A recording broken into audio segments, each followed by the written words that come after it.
નમસ્કાર, જય હિન્દ, જય ભારત. સૌને મારા જય શ્રી કૃષ્ણ. હું પાયલ સાકરિયા. ગુજરાતમાં છેલ્લા 10 વર્ષમાં 181 નંબર ઉપર જે મહિલા હેલ્પલાઇન નંબર છે, એમાં છેલ્લા 10 વર્ષમાં 16 લાખથી વધુ મહિલાઓએ મદદ માંગી.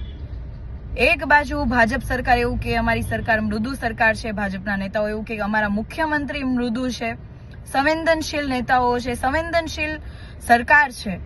પરંતુ છેલ્લા 10 વર્ષમાં જે આંકડાઓ જે છપાઈને ન્યૂઝપેપરના પાના ઉપર આવે છે ને એમાં લખાય છે કે છેલ્લા 10 વર્ષમાં 16 લાખથી વધુ મહિલાઓ ઘરેલુ હિંસાનો શિકાર બની છે, એમના માટે મદદ માંગી છે.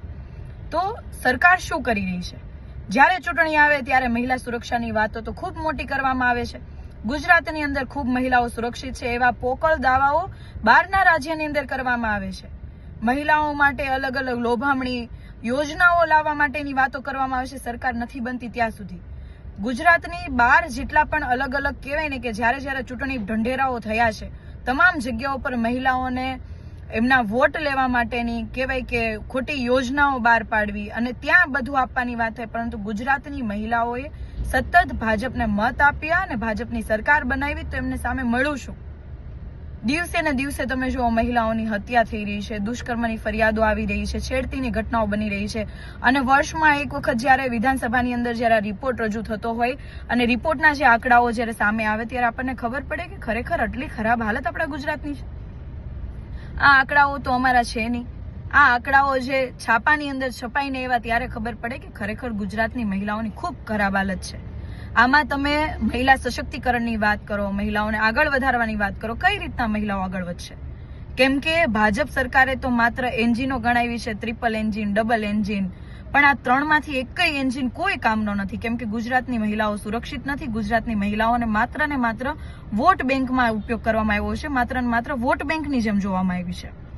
હું માત્ર એટલી રજૂઆત કરવા માંગુ છું માનનીય મુખ્યમંત્રીશ્રીને કે મૃદુ સરકાર, મૃદુ મુખ્યમંત્રી બોલવાથી નથી થતું.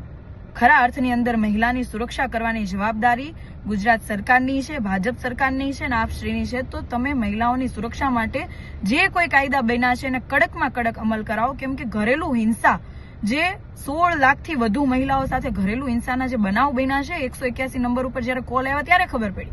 ઘણી બધી મહિલાઓ એવી હશે કે જેમણે કોલ નહીં કર્યા હોય, કોઈ કમ્પ્લેન નહીં કરી હોય, તો એવા તો અસંખ્ય કિસ્સાઓ હશે. તો આને કંટ્રોલ કરવા માટે જેટલા કાયદા બન્યા છે એનો કડકમાં કડક અમલ કરવો પડે. અને જ્યાં સુધી કડક અમલ નહીં થાય ત્યાં સુધી આવી હિંસાઓ વધશે, દુષ્કર્મની ફરિયાદો વધશે, દુષ્કર્મની ઘટનાઓ વધશે.